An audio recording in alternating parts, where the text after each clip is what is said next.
Good morning students.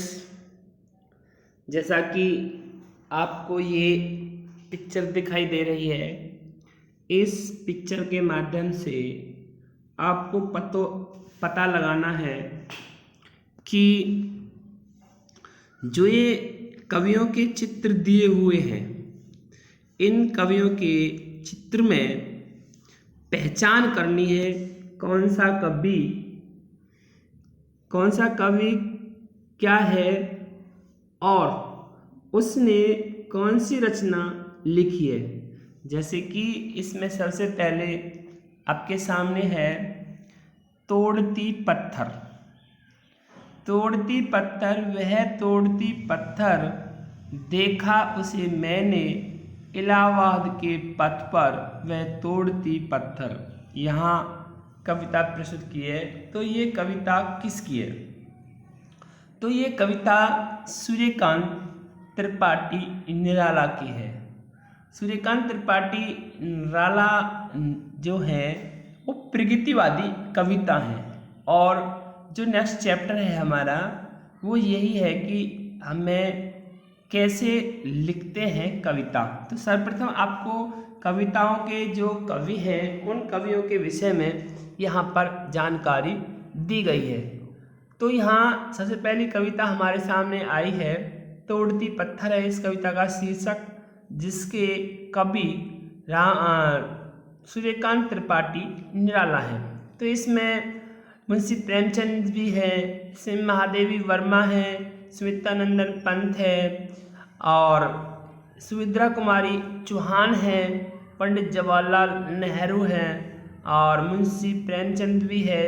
इसके बाद रविन्द्रनाथ ठाकुर हैं, जगदीश गुप्त हैं और राजशेखर हैं और इसके हमारे हरिवंश राय बच्चन भी हैं। ये हिंदी के कवि हैं जिन्होंने कविता लिखने का प्रारंभ किया है।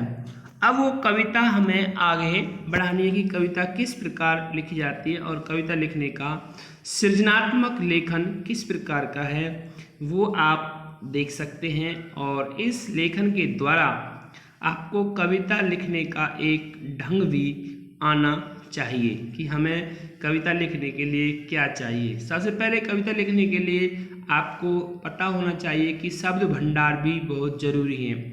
जब तक हमारे अंदर शब्द भंडार नहीं है तब तक हम कविता नहीं लिख सकते। कविता लिखने के लिए छंद, शैली, गुण, शब्द शक्ति, रस, ज्ञान, इन सब का होना बहुत ही जरूरी है। तो यह सर्वप्रथम हम देख रहे हैं जो हमारा चैप्टर है कैसे बनती है कविता।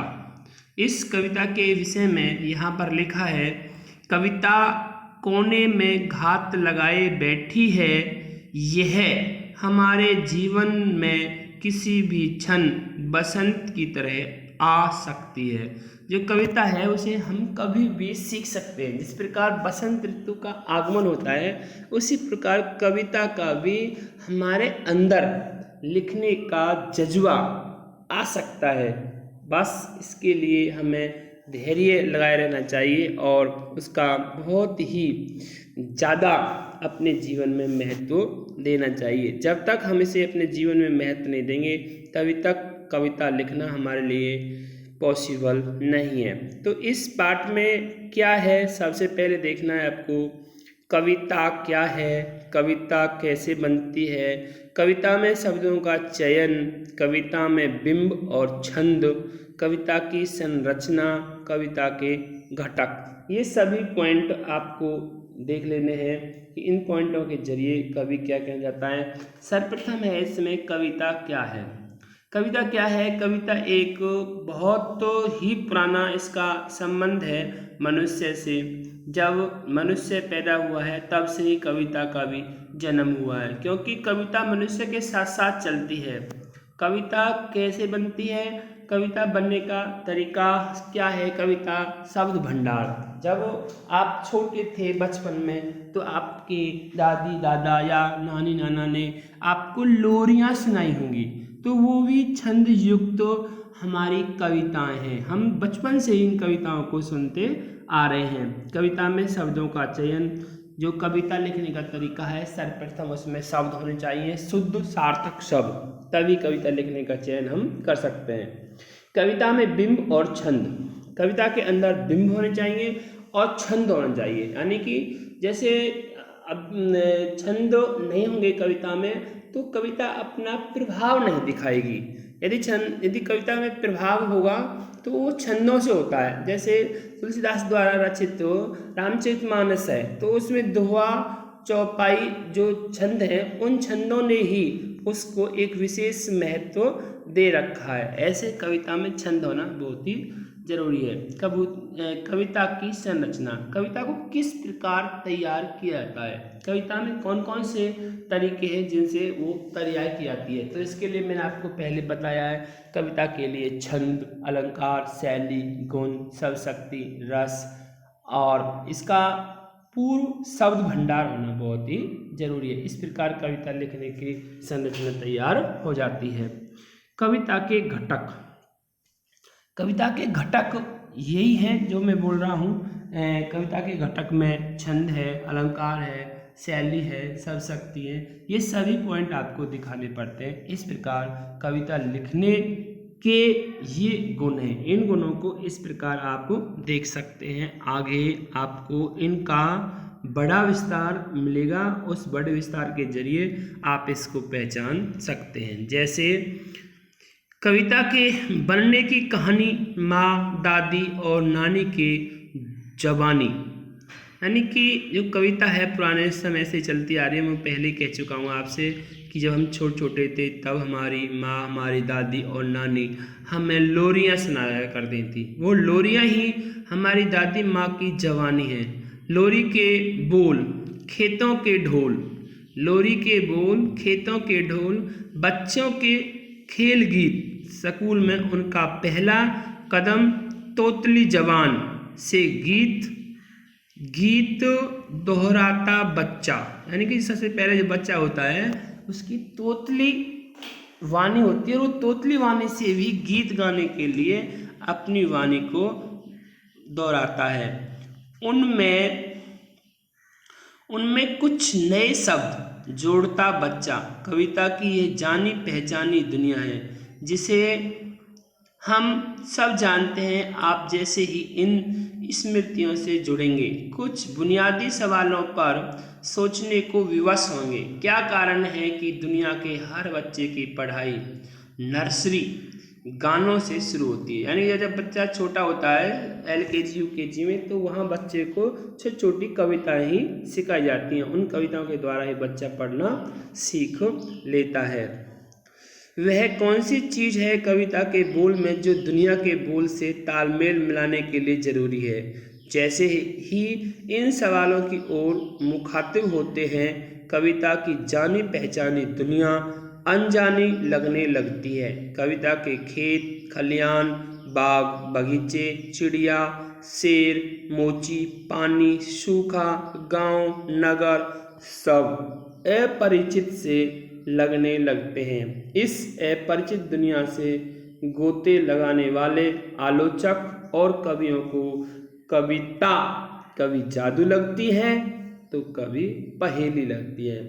ये आपने देखा होगा, पहेलियों के लिए हमारे अमीर खुसरो बहुत ही प्रसिद्ध कवि हैं जो खड़ी बोली के कवि हैं और उन्होंने पहेलियाँ लिखी हैं इस संसार में। उन पहेलियों के द्वारा कविता का दर्शन भी आप लोगों को कराया है। तो यहाँ ये आपको बताया है कि बचपन में जब आप लोग थे तो किस प्रकार थे, उसका वर्णन यहाँ पर किया है। देखो यहाँ पर एक कविता लिखने की अभिव्यक्ति की है कि ये कविता है द्युति की कजी। द्युति की कजी, इसके कवि हैं गजानन माधव मुक्तिबोध, जो फैंटेसी कवि के रूप में माने जाते हैं। फैंटेसी का मतलब है अनुभव की कन्या। जो फैंटेसी शब्द है उसका अर्थ है अनुभव की कन्या। तो यहाँ अनुभव की कन्या के लिए जो है हमारे ये गजानन माधव मुक्तिबोध हैं और उन्होंने अपनी कविता द्युति की कजी कविता को प्रस्तुत किया है और उन्होंने दिखाया है कि किस प्रकार ये कविता लिखने हैं।